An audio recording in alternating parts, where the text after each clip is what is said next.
parle beaucoup de réussite, de visibilité, de bruit, mais personne ne parle vraiment du prix du silence, de ce que ça coûte de ne rien dire. Changer de vie, ça ne fait pas toujours de bruit. Parfois, c'est même très silencieux. Je ne suis pas ici pour motiver qui que ce soit. Je parle seulement de ce que j'ai vécu. Et du prix réel du silence quand tout s'écroule.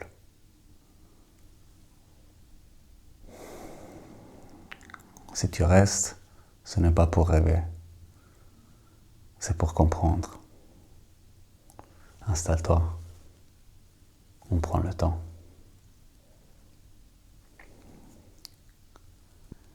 À l'époque, je ne voulais pas changer de vie.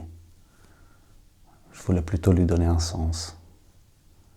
Et je savais que cette vision pouvait répondre à mes questions. Ce n'était pas un projet logique. C'était une évidence intérieure. Et ce n'était pas une idée pour gagner plus. C'était vraiment une idée pour créer quelque chose qui me ressemblait. Et nous ressemblait. Tout est né dans un voyage sans plan. Et dès mon arrivée, quelque chose s'est posé. Ce mélange de vraie vie, de chaos, d'authenticité. Et puis, derrière une porte, un autre tempo. Plus calme, plus intime. C'est là que j'ai compris ce que je cherchais.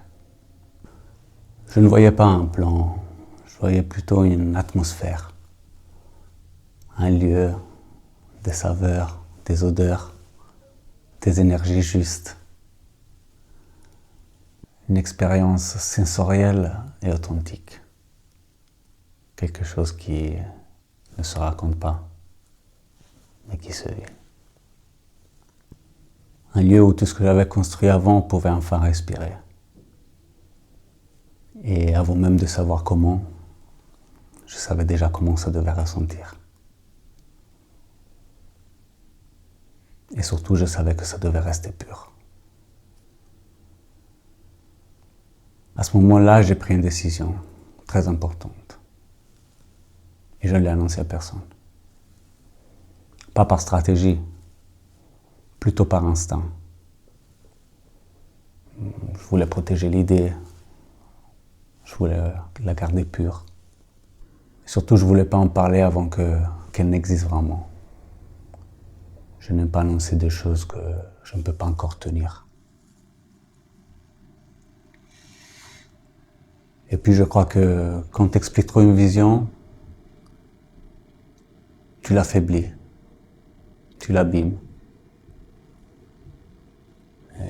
Alors je l'ai gardé pour moi. Le silence n'était pas une stratégie. C'était une forme de respect. Pour la vision, pour moi, et surtout pour tous ceux qui croyaient en moi.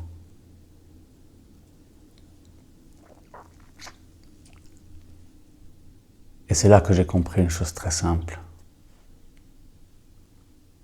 Si je voulais qu'elle existe, je devais accepter de la vivre, même sans garantie.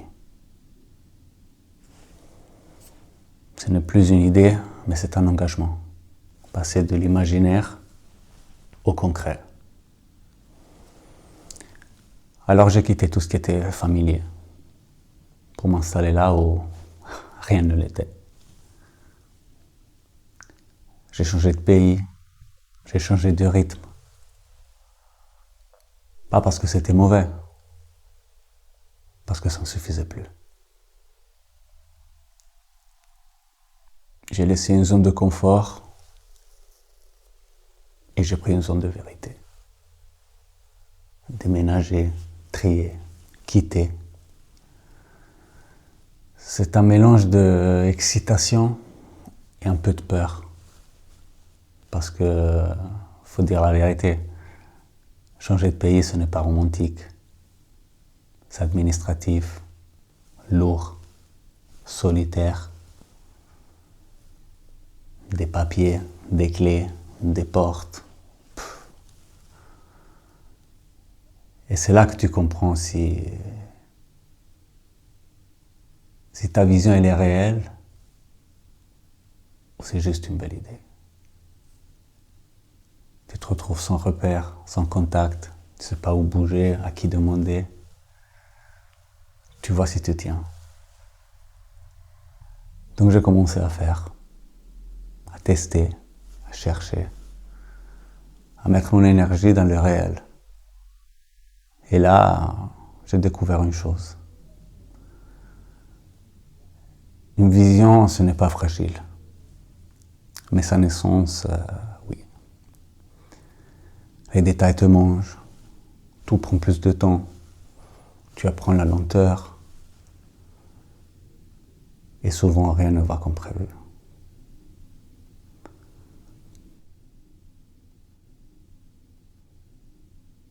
Et puis, il y a une période très étrange. C'est comme si le monde avait ralenti.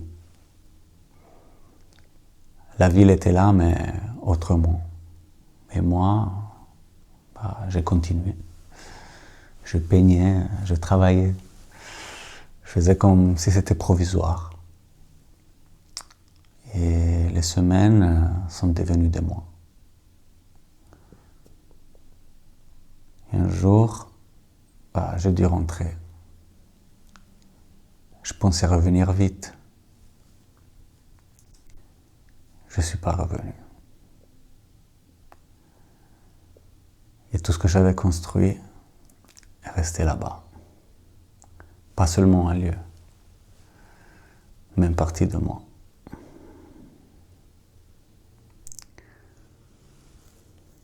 Je pensais que le silence allait durer quelques mois. Il a duré des années. Et le silence au début, c'est un choix, mais après, ça devient un prix. On parle d'échec, oui. Mais le vrai choc, c'est autre chose.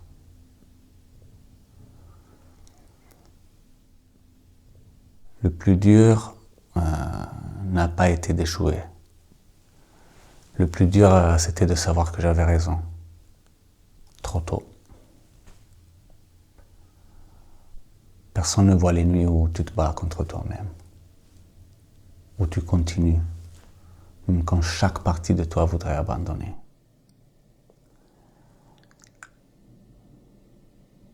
La lumière est froide, la chambre est silencieuse, et tu recommences demain.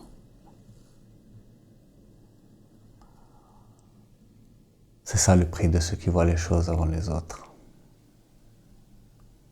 Le vide à l'intérieur et autour de toi. Le doute silencieux qui ne part jamais. Continuer sans validation.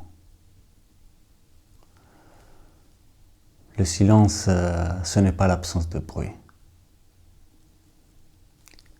C'est le poids de continuer quand personne ne valide. Et le plus dur, ce n'est pas de travailler, jour et nuit. Le plus dur, c'est de travailler et que personne ne le remarque. Que personne ne comprenne que tu tiens bon chaque jour. Tout seul, tu continues silencieusement.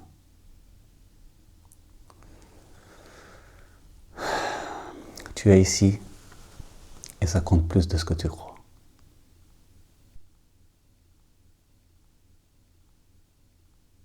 La vérité, c'est que quand tu travailles vraiment, tu deviens visible, même pour ceux qui t'aiment.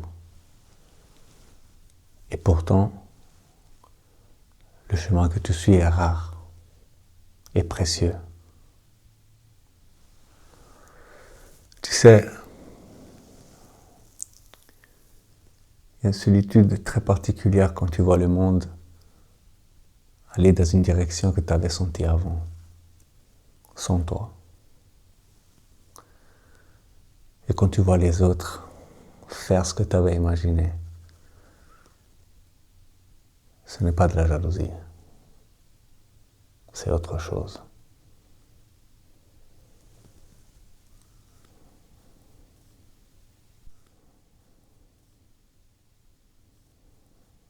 Si personne ne t'a encore dit, tout ce que tu fais compte, même sans témoin. Et pour ceux qui voient, ceux-là, ils savent apprécier. Mais ça ne suffit pas, je le sais. Il y a des solitudes qui font mal et d'autres qui nettoient. Et personnellement, le plus dur n'a pas été de perdre de l'argent, ni même des personnes.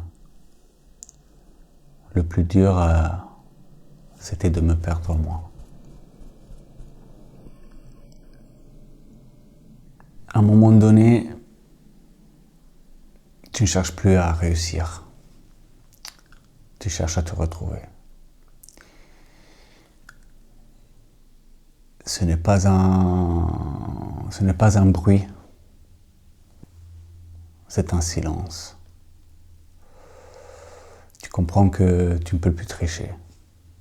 Et quand tu ne triches plus, tout ce qui ne tient pas tombe. Tu ne changes rien, tu changes juste ton regard. Et tout commence à se déplacer.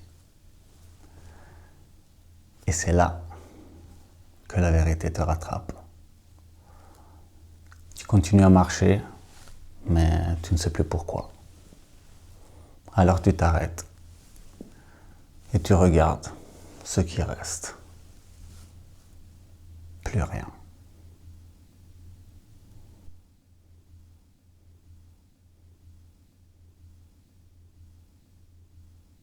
Des personnes partent, des masques tombent.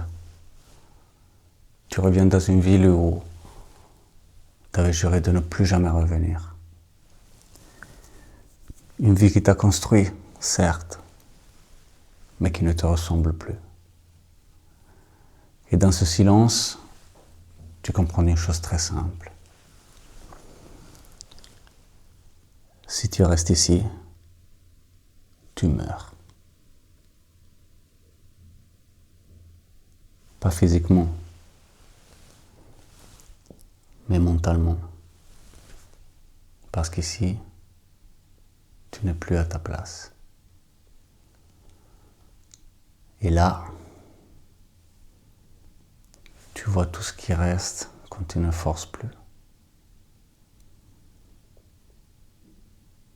Et tu comprends que tu choisis plus vraiment. La vie sélectionne.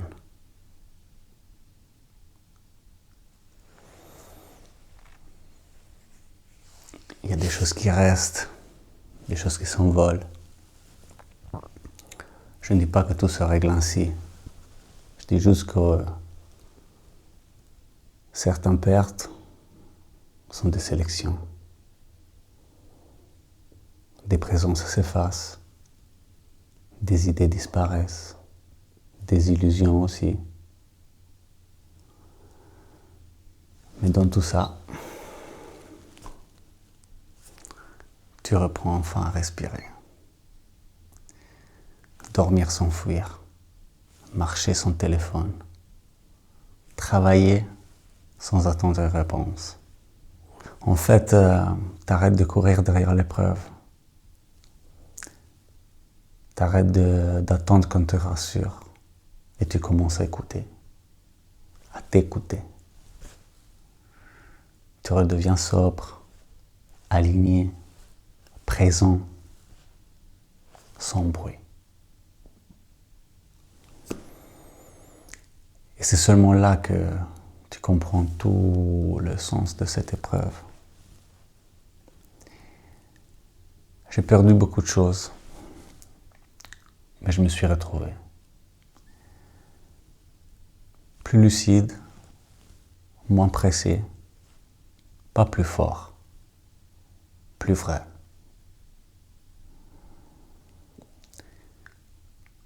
Aujourd'hui, je n'ai pas encore tout ce que je veux,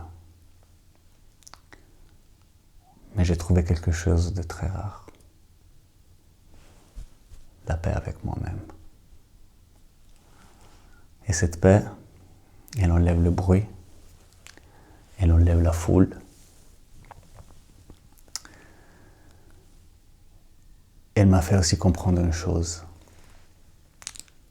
La paix, ce n'est pas quand tout va bien. C'est quand tu arrêtes de te battre contre toi-même et tu te laisses enfin vivre, sans devoir prouver quelque chose. Et surtout que la paix intérieure n'a rien à voir avec le succès. Car le succès n'arrange rien. Il révèle. Et sans paix, même le succès, c'est du bruit. Et moi, je n'ai plus besoin de foule.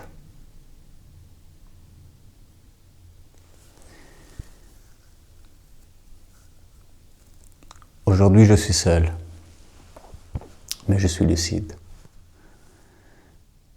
Et cette lucidité arrive souvent dans le silence. Un silence qui ne console pas, il clarifie.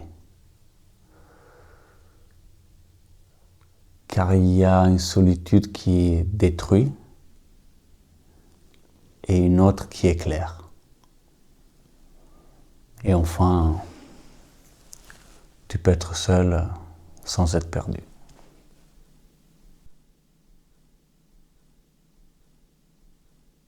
Si tu traverses quelque chose en silence, ce n'est pas que tu es faible. C'est souvent l'inverse.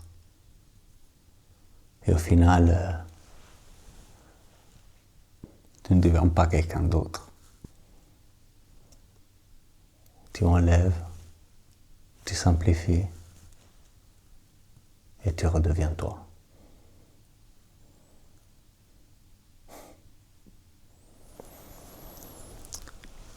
Je vais vous laisser avec une question. Qu'est-ce que tu portes en silence en ce moment?